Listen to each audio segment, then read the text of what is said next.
Et salut à tous, j'espère que vous allez très bien, très content de vous retrouver pour cette grosse vidéo. On va parler de courses, on va parler de tests et on va parler d'actualité. Tout ça bien sûr autour du MotoGP, bref, pas mal de choses à voir. Et juste avant de commencer, je vous annonce que je suis en partenariat avec PlayOn pour le jeu MotoGP 26. Je pense que c'est un sponsor quand même assez intéressant et j'espère que vous allez donc soutenir tout ça en précommandant le jeu, si bien sûr vous le souhaitez. En tout cas, j'ai de très très beaux projets avec PlayOn pour le mois à venir, peut-être en lien avec le Grand Prix du Mans, hein, on verra.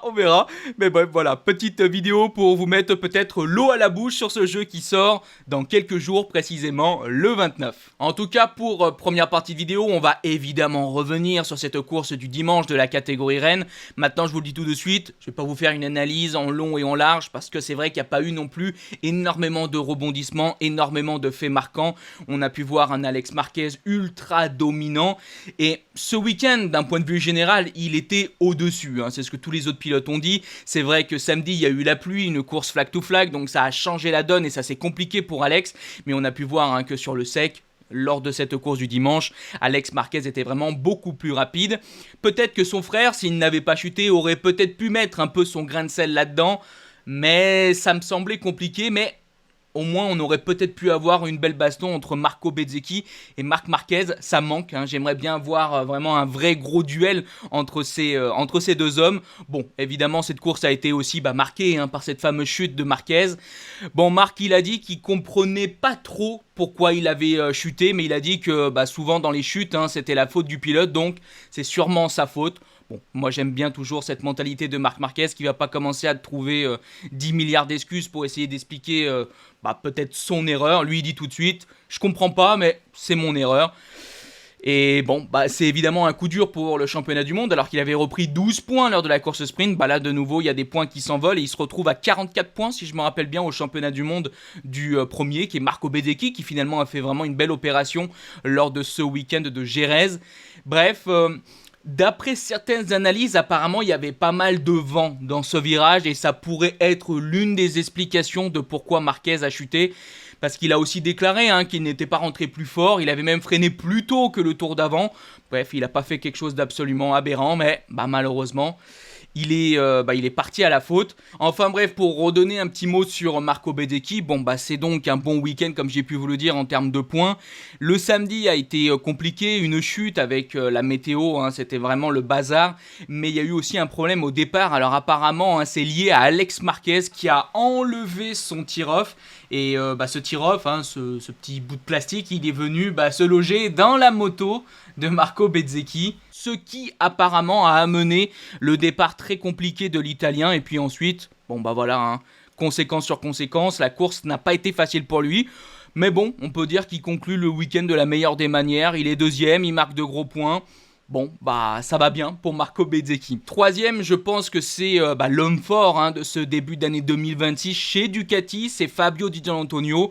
Alors oui, Alex Marquez était largement au-dessus ici à Jerez, mais d'un point de vue général, Di Giannantonio arrive toujours à placer hein, le bout de son nez aux avant-postes et c'est vraiment fort ce qu'il fait, en tout cas dans ce début d'année. Sur cette Ducati pourtant critiquée et pas facile, on le voit pour Pecco, on le voit pour Marc. On a pu le voir pour Alex Marquez lors des précédents week-ends. Donc DJI fait quand même vraiment de belles choses avec cette Ducati 2026. Bref, bravo à lui. Bon, après, d'un point de vue général, on a pu voir deux pilotes Aprilia, Martin 4, Ogura 5, Raúl Fernandez 6. Pas grand chose à souligner, voilà, c'était évidemment intéressant de voir une nouvelle fois les Aprilia aux avant-postes, on a bien compris que cette machine marche très bien. Je voudrais quand même revenir sur la 7ème place de Johann Zarco qui était 5ème, hein, proche de la fin et qui a vraiment bataillé, il a tout donné Johann Zarco. Il nous a fait aussi une qualification extraordinaire, à deux doigts d'aller chercher la pole position, il était deuxième, c'était génial de retrouver Johann Zarco aussi rapide ici sur ce circuit de Jerez. Il a a fait, je trouve aussi, du coup, une très belle course du dimanche. Il a vraiment tenu la barre, hein, parce qu'on sait que la Honda, c'est une moto physique, elle est pas facile à faire tourner. C'est une moto qui vraiment épuise tout le long de la course, surtout comparé à des Aprilia ou même techniquement à des Ducati. Et pourtant, Zarco, il a tenu le plus longtemps possible. Vraiment, je suis très très content de cette course du dimanche. J'espère que ça lui a fait beaucoup de bien psychologiquement. Et surtout, comme on a pu déjà l'entendre, j'espère que ça va bien le lancer pour le week-end du Mans. Comme j'ai pu déjà vous le dire, normalement, je vais être présent lors de ce week-end du Mans. La dernière fois que j'ai été présent, c'était l'année dernière. Et Johann Zarco a gagné la course. Alors moi, je re-signe pour une nouvelle victoire. à voir. Mais bref, voilà.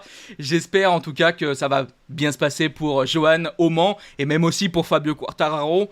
Mais comme vous allez le voir dans cette vidéo, clairement, j'ai pas trop d'espoir. La situation de Yamaha et de Fabio, elle est... J'ai envie de sortir le terme cadavérique. En tout cas, chez Ducati, on a testé énormément de choses lors de ces tests de Jerez. On continue donc avec un nouveau sujet. Ces tests sont dès ce lundi. On a pu donc apercevoir pas mal de choses. Alors, je vous montre pas spécialement de chrono ou quoi que ce soit. Surtout parce que là, je tourne la vidéo, il est 14h20.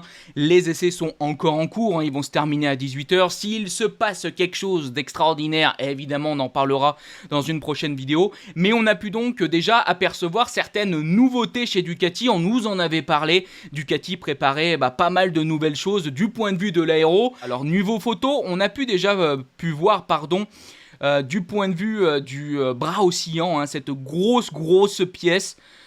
Alors on parle d'aéro, c'est quand même très bizarre comme pièce, mais voilà, on essaie de travailler de bout en bout, que ce soit du bras oscillant, mais aussi bien évidemment à l'avant de cette moto. On a pu voir des nouveaux ailerons, on a pu voir un package aéro qui a été un petit peu retravaillé chez Ducati.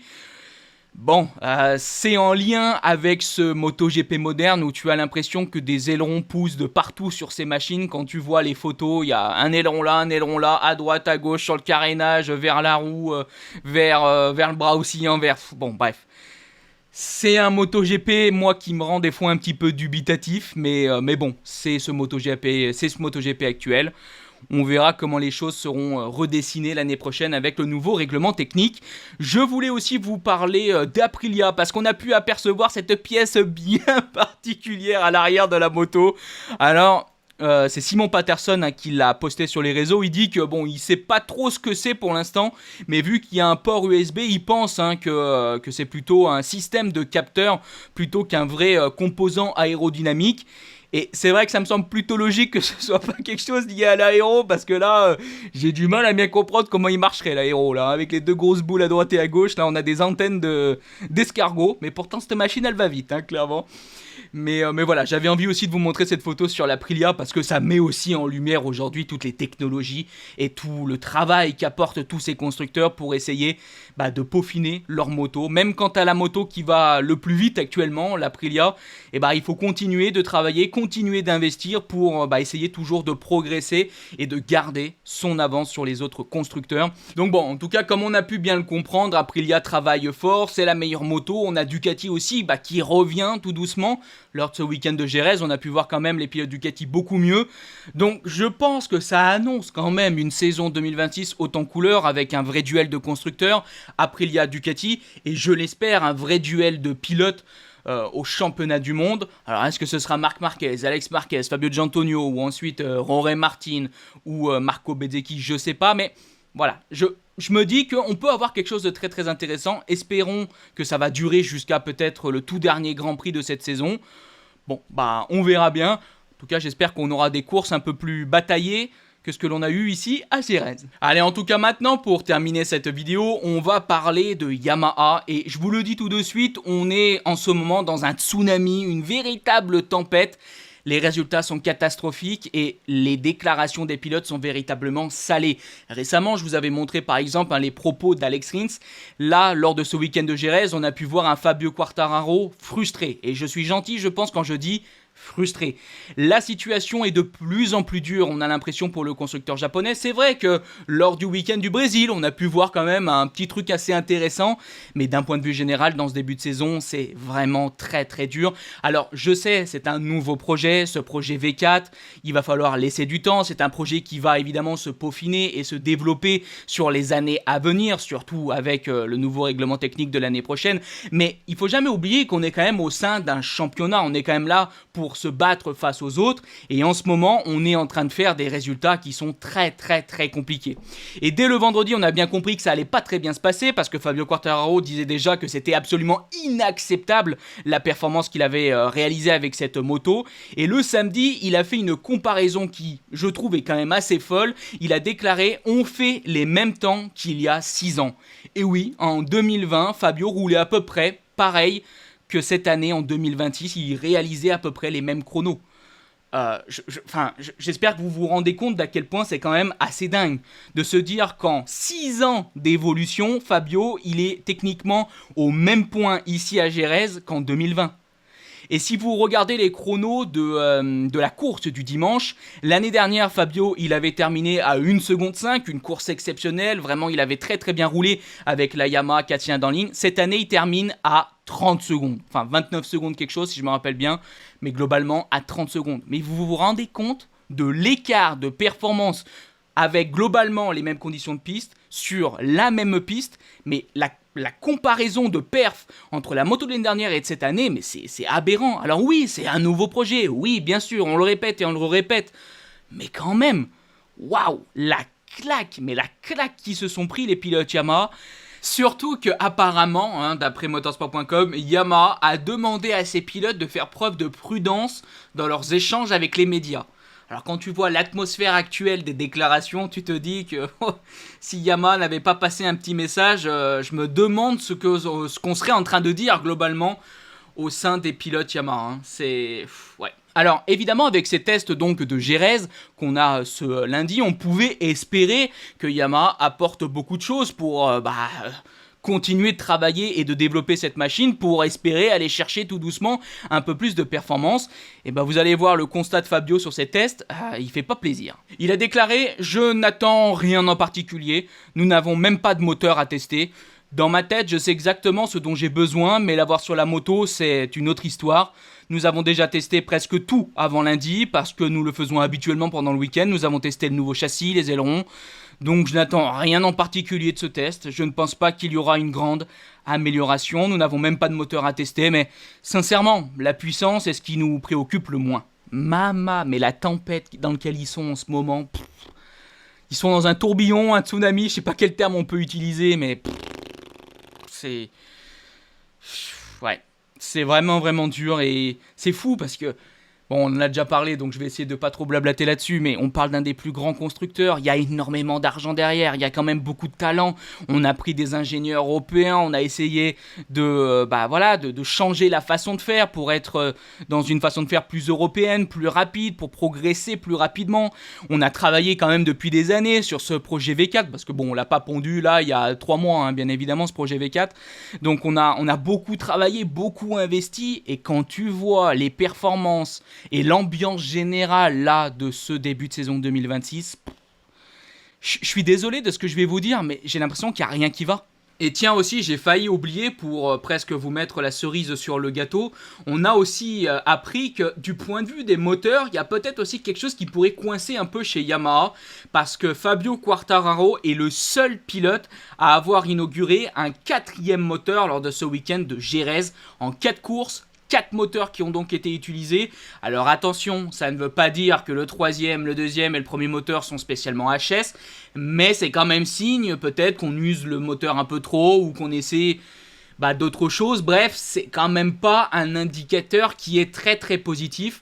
On a demandé en tout cas à Fabio Quartararo s'il avait eu un problème et si un moteur était tombé en panne, et il a déclaré: je ne peux pas faire de commentaires. Donc bon, je sais pas où on est aujourd'hui la relation entre les ingénieurs qui travaillent par exemple au Japon et le pilote et ceux qui sont dans le box. Mais j'imagine que ça va être quand même un petit peu compliqué quand tu vois aujourd'hui comment ça se passe et les déclarations des pilotes, dont par exemple Fabio Quartararo.